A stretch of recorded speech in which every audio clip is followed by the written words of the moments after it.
मेरे प्यारे बच्चों, नमस्कार। मैं नरेंद्र शास्त्री आपके अपने यूट्यूब चैनल पर आपके सामने।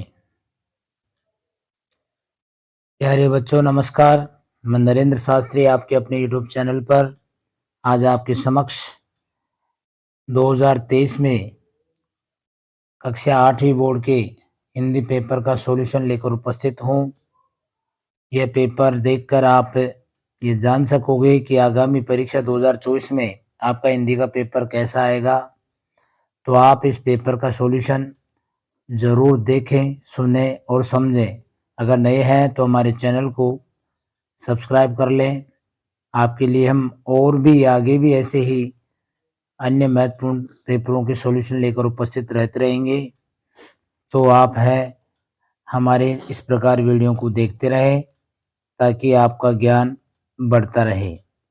अब हम चलते हैं आज के पहले प्रश्न पर। आज का पहला प्रश्न है, निम्नलिखित में से सही विकल्प का चयन कर कोष्ठक में लिखिए। लेकिन आपका जो पहला प्रश्न है, ध्वनि कविता में मनोहर का अर्थ है मन को हरने वाला। तो इस प्रकार लेकिन ये पाठ आपके इस सिलेबस से हटा दिया गया है। तो हम अगले प्रश्न पर चलते हैं। सदी शब्द से हास्य है। सदी शब्द से हास्य है, इसका अर्थ होगा शताब्दी। शताब्दी होगा। साइकिल चलाने से मन में बढ़ता है, तो इसका सही उत्तर है आत्मविश्वास। हम अगले प्रश्न पर चलते हैं। लेखक को बदलू अच्छा लगता था क्योंकि बदलू रोज उनको 1-2 गोलियां जो लाख की बनाता था वो दे दिया करता था। तो आपका उत्तर होगा द। अगला जो प्रश्न है, लेखक का तो हो गया क्लियर। भारतीय सिनेमा में ऐतिहासिक बदलाव का दिन था, तो ये आपके इस पाठ्यक्रम से हटा दिया गया है, तो इस पर हम चर्चा नहीं करेंगे। ये बड़ा महत्वपूर्ण प्रश्न है। जो तू कहती बल की बेनी, उक्त पंक्ति में बेनी का शाब्दिक अर्थ है वह चोटी। ये प्रश्न आपको वापस परीक्षा में देखने को मिल सकता है। अगला प्रश्न है, देखते ही देखते हुए आंखों से ओझल हो गया। वाक्यों में प्रयुक्त मुहावरे का अर्थ है तो नजरों से दूर हो जाना। अगला हमारा जो प्रश्न है वो होगा, निम्नलिखित में से किस विकल्प में वचन संबंधी त्रुटि है। घर से घरों बनता है, पुस्तक से पुस्तकों बनता है, गांव से गांव बनता है, लेकिन जाति से जाति नहीं बनता है। तो यही हमारा वचन संबंधी त्रुटि वाला शब्द होगा।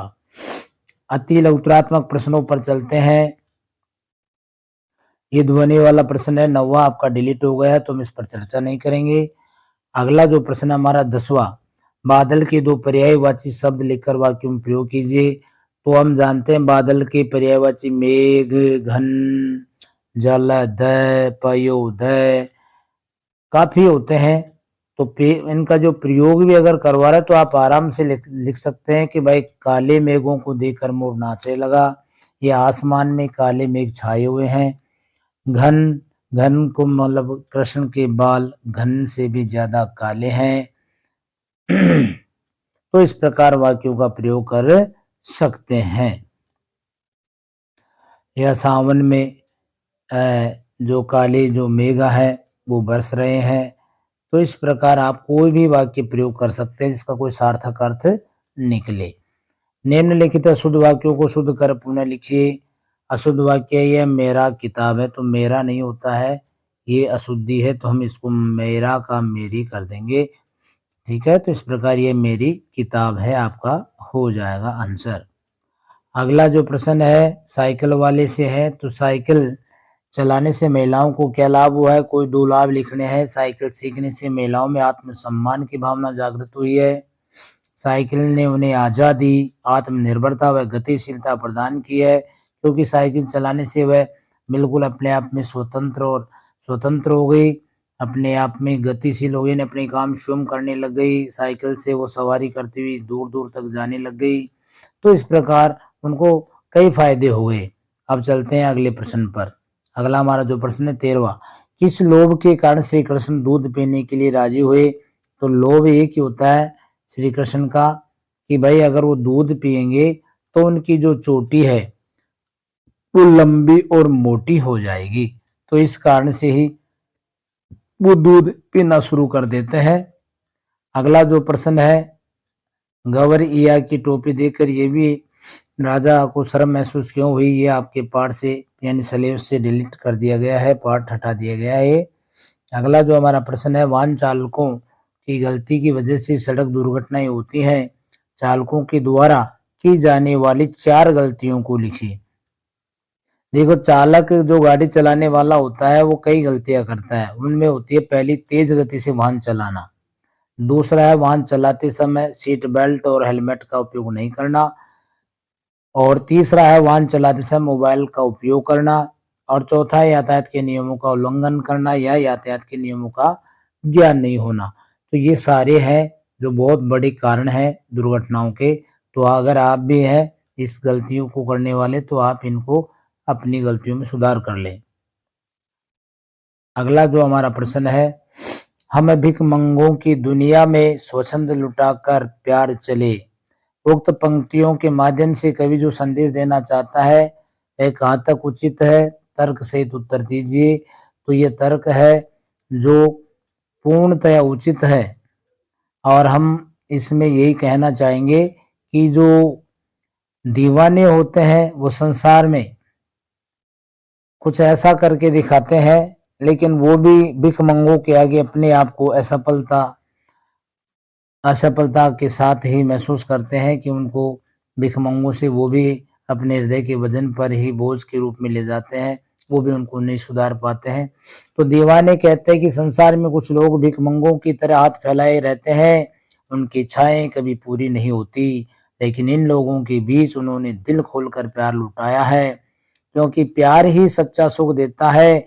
इन दीवानों ने लोगों को जी भरकर प्यार लुटाया लेकिन वे उनका भिखमंगापन दूर नहीं कर पाए। इन पंक्तियों का भाव यह है कि स्वच्छंद और मस्ती भरा जीवन जीने और संसार में केवल प्यार लुटाने के बावजूद ही संसार को अपने जैसा न बना पाने की असफलता का बोझ उनके हृदय पर जा रहा है। तो यानी वो भी भिखमंगापन है, वो दीवाने भी दूर नहीं कर सके, तो यह उनके लिए उनके हृदय पर एक बोझ है। अगला जो प्रश्न है हमारा,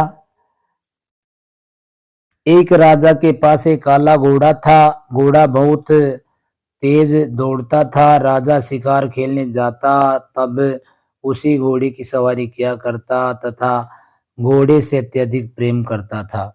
तो उपयुक्त वाक्यों में संज्ञा, विशेषण, क्रिया और सर्वनाम छांटकर उनसे नए वाक्य बनाइए। प्रश्न बहुत ही इंपॉर्टेंट है। आप जानते हैं कि संज्ञा किसी व्यक्ति, वस्तु, स्थान का नाम होता है, वो संज्ञा होता है। सर्वनाम जो संज्ञा के बदले प्रयुक्त होते हैं उन शब्दों को सर्वनाम कहते हैं, जैसे वह, वे, उसे, उन्हें, तो, उसी और वह। विशेषण जो कोई संज्ञा सर्वनाम की विशेषता बताए, काला, गोरा, छोटा, बड़ा, अत्यधिक, कमती, बत्ती, जो भी है ये विशेषण हो गए।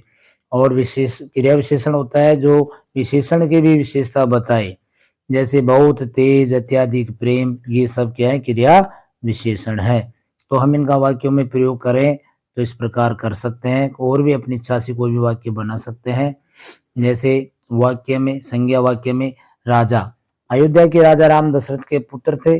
कोई और भी बना सकते हैं, कोई दिक्कत नहीं है। घोड़ा, महाराणा प्रताप का जो घोड़ा चेतक था वो बहुत अधिक शक्तिशाली था। सर्वनाम उसी, वह उसकी पुस्तक की, वह पुस्तक उसी की है। अगला, वह मेरा भाई है। और विशेषण वाक्य में, काला, काला है तो मेरी कमीज काले रंग की है। अत्यधिक, अभी कुछ नहीं, सरोज ही लिखें आप। राम अत्यधिक बुद्धिमान है, ऐसे भी लिख सकते हैं। क्रिया विशेषण, बहुत तेज, लक्ष्मीबाई का घोड़ा बहुत तेज दौड़ता था। अत्यधिक प्रेम, माता पिता का अपनी संतान के प्रति अत्यधिक प्रेम होता है, ऐसे भी वाक्य बना सकते हैं। तो इस प्रकार आप और भी अपनी इच्छा से अनेक वाक्यों की रचना कर सकते हैं। जग में बैरी कोई, सॉरी, जग में बैरी कोई नहीं जो मन शीतल होय। कबीरदास की उक्त पंक्तियों के अनुसार हम अपने शत्रुओं को शत्रुओं का मन कैसे जीत सकते हैं, स्पष्ट कीजिए। क्योंकि हम जानते हैं कि व्यवहार और संयम से और घमंड का परित्याग करके ही हम सभी व्यक्तियों को या अपना जो दुश्मन है उसका भी दिल जीत सकते हैं। तो ये हम अपने शत्रुओं के मन व्यवहार में संयम और घमंड का परित्याग कर जीत सकते हैं। सभी के साथ शीतलता और संयम का व्यवहार करना चाहिए, सभी के प्रति दया और आत्मीयता का व्यवहार करना चाहिए। तो इस यानी कुल मिलाकर के दया और आत्मीयता और संयम और घमंड का परित्याग करके हम अपने शत्रुओं का दिल जीत सकते हैं। 19वां नंबर का प्रश्न है, आपके पाठ्यक्रम से डिलीट हो गया है, तो इस पर हम चर्चा नहीं करेंगे। अगला जो प्रश्न है बड़ा महत्वपूर्ण प्रश्न है। अकबरी लोटा खरीदकर अंग्रेज अधिकारी का खुश होना कहाँ तक ठीक था? तर्क सहित उत्तर लिखिए। तो अकबरी लोटा खरीदकर अंग्रेज अधिकारी का जो खुश होना बिल्कुल पूर्णतया ठीक था, यानी वह बहुत खुश था, क्योंकि जो दूसरा जो अधिकारी था डगलस, उसने पुरानी और ऐतिहासिक वस्तुओं को खरीदने की उन दोनों में होड़ लगी हुई थी। तो डगलस महोदय जो हिंदुस्तान आए थे, तो वे वहां से जहांगीरी अंडा खरीद कर ले गए थे। अब अंग्रेज भी अब यहाँ से अकबरी लोटा खरीदकर उसे दिखा देना चाहता था कि वह हिंदुस्तान से उससे भी अच्छी ऐतिहासिक वस्तु खरीद कर ला सकता है। यह अकबरी लोटा जो जहांगीरी अंडे से भी एक पुश्त पुराना था। इसके अलावा हिंदुस्तान से उसके द्वारा खरीदे गए लोटे का जो मूल्य था वो भी ज्यादा था, इसलिए डगलस की अपेक्षा उसका मूल्य ज्यादा ही होता। अंग्रेज वास्तव में इस प्रतिस्पर्धा में डगलस से आगे ही रहना चाहता था। यही कारण था कि अंग्रेज ने लाला जी से 500 रुपए में बेढंगा लोटा खरीद लिया था। तो आप इस प्रश्न को थोड़ा देख लें, अच्छा प्रश्न है, परीक्षा में वापस मिल सकता है आपको।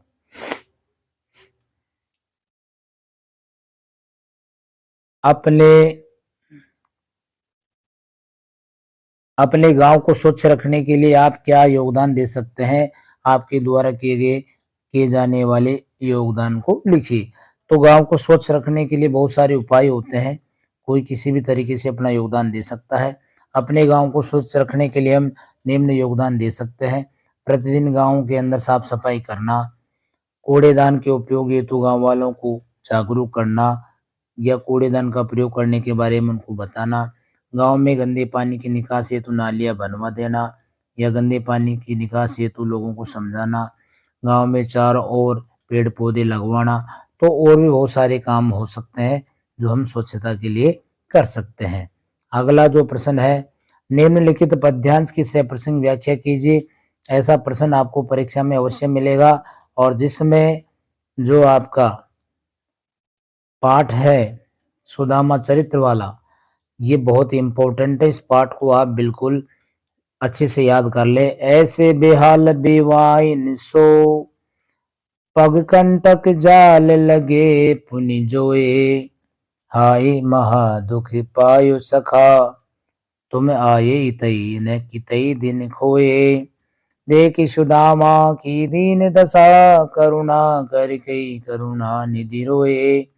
पानी पर हाथ को हाथ छुयो नहीं नैनन के जले सो पग धोए। तो इन पंक्तियों का भाव आपको अपने शब्दों में लिखना होगा। नीचे इसी से संबंधित प्रश्न दिया हुआ है, सेम दोनों का एक उत्तर होगा। पानी पर हाथ को हाथ छुयो नहीं नैनन के जल से पग धोए। पंक्ति में कृष्ण का सुदामा के प्रति जो अपना प्रेम प्रकट हुआ है उसका मूल्यांकन कीजिए। तो आप इस प्रकार के प्रश्न को, दोनों का एक ही उत्तर होगा, एक ही उत्तर होगा। पहले आप प्रसंग लिखें। प्रस्तुत काव्यांश हमारी पाठ्य पुस्तक बसंत, क्योंकि हमारी हिंदी किताब का जो नाम है उसका नाम है बसंत भाग 3, और जो सुदामा चरित पाठ के जो लेखक है वो नरोत्तम दास जी हैं। तो आप जरूर लेखक का नाम लिखें, पाठ का नाम लिखें, किताब का नाम लिखें। नामक कविता से लिया गया है। जब द्वारपाल से श्री कृष्ण ने सुदामा का नाम सुना तो श्री कृष्ण अपने राज सिंहासन से उठकर खड़े हो गए और दौड़कर महल के द्वार पर अपने बचपन के मित्र से मिलने गए। इस सुदामा को अपने साथ आदर पूर्वक महल के अंदर लेकर आए। उन्होंने सुदामा को आदर के साथ अपने सिंहासन पर बिठाया। श्री कृष्ण सुदामा के विपन्नता और दीनहीन स्थिति को देखकर द्रवित हो गए, यानी रोने लग गए। अब आगे चलते हैं व्याख्या में। तो व्याख्या में लिखे, जब श्री कृष्ण महल के द्वार से सुदामा को आदर के साथ महल के अंदर लाए, तब उन्होंने आदर के साथ सुदामा को अपने सिंहासन पर बिठाया। स्वयं त्रिलोकेश्वर, तीन लोकों के स्वामी श्री कृष्ण सुदामा के पैरों को धोने के लिए अपने हाथों से परात में पानी भरकर लाए। जब श्री कृष्ण सुदामा के पैरों को धोने के लिए तत्पर हुए, तैयार हुए, तब उन्हें महसूस हुआ कि सुदामा के पैरों में बीवाइयां यानी बराइयां काफी फटी हुई है, जिसके कारण सुदामा को काफी पीड़ा हुई है या झेलनी पड़ी है। बेचारे सुदामा के पैरों में जगह जगह कांटे लगे हुए थे। तब सुदामा की इस दीनहीन और विपन्न यानी गरीब स्थिति को देखकर श्री कृष्ण कहने लगे कि हे मित्र, तुम इतने दिनों तक आखिर किधर रहे? तुम इधर क्यों नहीं चल आए? तुम आखिर इतनी विपन्नता और पीड़ा क्यों भोग रहे? अपने मित्र सुदामा की इतनी दरिद्र और कष्टकारी जिंदगी को देखकर करुणा के सागर अर्थात श्री कृष्ण द्रवित होने लगे और रोने लगे। श्री कृष्ण को रोता देखकर सुदामा की आंखों में भी आंसू आ गए। श्री कृष्ण सुदामा के पैरों को धोने के लिए परात में जो पानी लेकर आए थे, श्री कृष्ण ने परात के उस पानी को स्पर्श तक नहीं किया और अपनी आंखों के आंसुओं से सुदामा के पैरों को धोया। तो आप इस प्रकार के प्रश्न को बारी बारी से एक बार नहीं अनेक बार पढ़ें तो इस प्रकार के प्रश्न आपको याद हो सकते हैं और लिख करके उसकी शुद्धता को और भी अच्छा कर सकते हैं। वही प्रश्न है ये, तो आप उस प्रश्न को पानी परात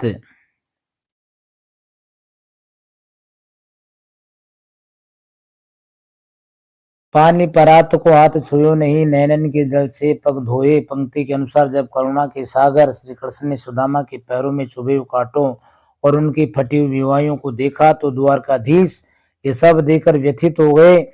उनकी आंखों में आंसू आ गए और सोचने लगे कि कहाँ तो मैं हूँ जो द्वारका का राजा हूँ और यहाँ पर मैं सभी प्रकार के राजसीमानी राजा होने के सुखों को भोग रहा हूँ, और कहाँ बचपन का मेरा सहपाठी मित्र जो सुदामा है, जो बेचारा विपन्नता और अभाव का जीवन जी रहा है। श्री कृष्ण के पैरों को धोने के लिए परात में पानी भरकर लाए, परंतु उन्होंने सुदामा के पैरों को परात के पानी से नहीं अपितु नेत्रों के आंसुओं से धोया। इस प्रकार से अपने मित्र सुदामा की दीन स्थिति को देखकर श्री कृष्ण की स्थिति काफी विचित्र हो गई। अगला जो प्रश्न है 23वां प्रश्न है, जो इस प्रकार का आपको एक और प्रश्न छांटने को गद्यांश पढ़कर उत्तर देने के लिए मिलेगा। वह जो पेड़ तुम देखते हो न, वह ऊपर ही इतना बड़ा नहीं है अपितु पृथ्वी में भी लगभग इतना ही बड़ा है। उसकी बड़ी जड़ें, छोटी जड़ें और जड़ों के रोए बड़े निर्दयी होते हैं। तुम जैसे असंख्य जल कणों को वे बलपूर्वक पृथ्वी में से खींच लेते हैं तो पेड़ एकदम खा जाते हैं। अधिकांश का सब कुछ छीन कर उन्हें बाहर कर देता है। पेड़ कितना धरती के अंदर होता है? पेड़ जितना धरती के ऊपर होता है लगभग उतना ही बड़ा वो धरती के अंदर होता है। तो वह पेड़ ऊपर जितना बड़ा है पृथ्वी में भी लगभग इतना ही बड़ा। पेड़ों के रोए क्या कार्य करते हैं? पेड़ों के रोए बड़े ही निर्दयी होते हैं, दयाहीन होते हैं। वे पेड़ को एकदम खा जाते हैं और अधिकांश का सब कुछ छीन लेते हैं। नेक्स्ट प्रश्न है, पेड़ जल कणों का क्या उपयोग करते हैं? पेड़ जल कणों को पृथ्वी से खींचकर पेड़ को सींचते हैं, उसे हरा भरा रखते हैं। अगला जो प्रश्न है, निम्नलिखित शब्दों के पर्यायवाची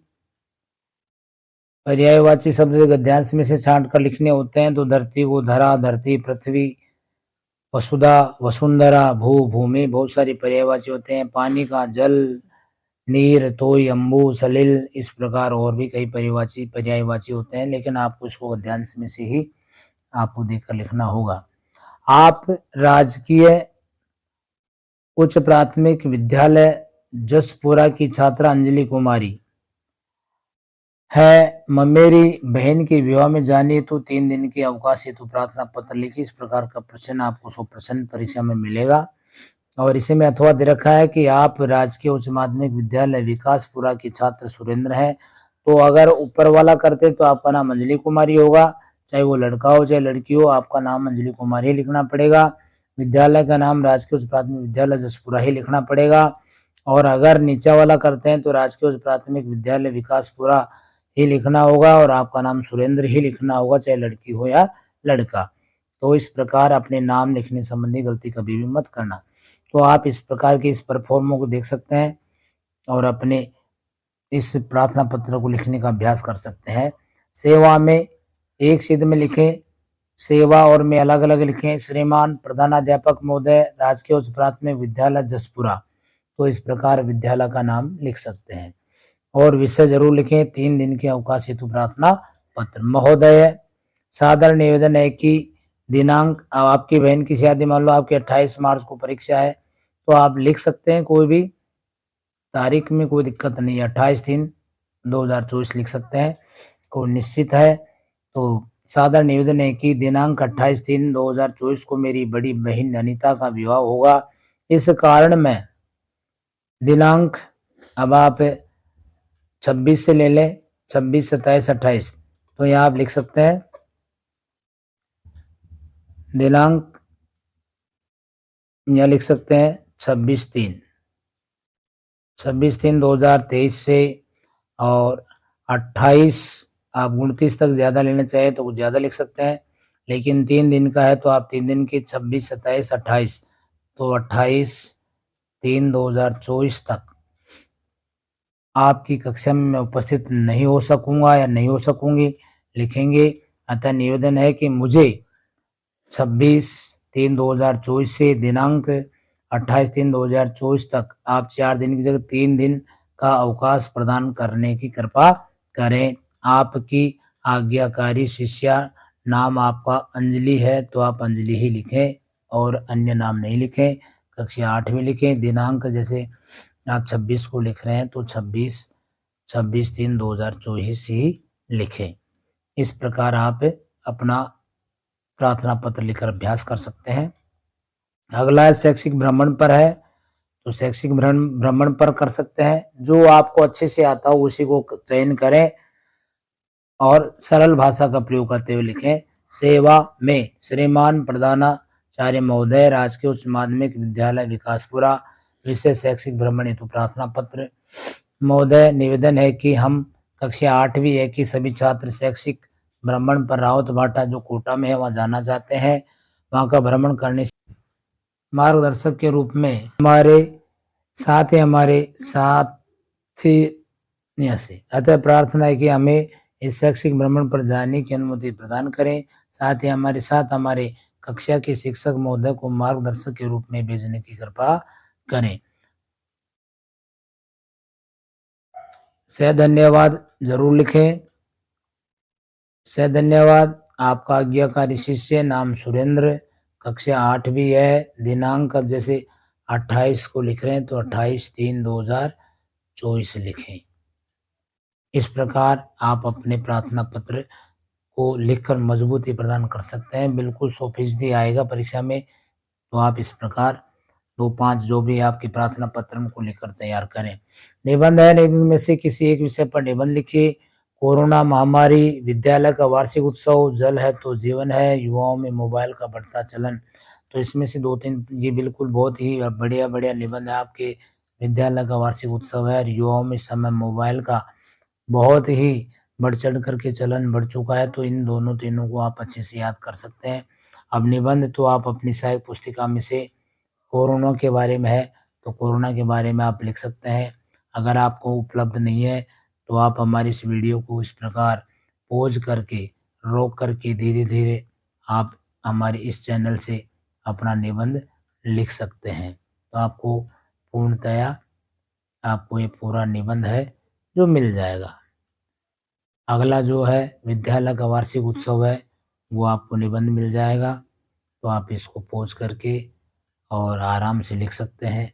जल है तो जीवन है, तीसरा आपको इस प्रकार मिल जाएगा। तो इस प्रकार आप अनेक साहित्य पुस्तिकाओं से अपना जो निबंध है वो लिख करके और इसको अच्छे से 2-3 बार लिखें, तो आपको अच्छा निबंध लिखने का तरीका प्राप्त होगा और आप आराम से अच्छे अंक प्राप्त कर सकेंगे। तो इस प्रकार आपके आज हमारा ये जो पेपर सॉल्यूशन है वो समाप्त होता है। अगर आप नए हैं तो हमारे चैनल को सब्सक्राइब करें और लाइक करें और अपने साथियों में शेयर ज़रूर करें। अगली वीडियो तक आप हमारा इंतज़ार करें। जब तक के लिए जय हिंद, जय भारत, नमस्कार।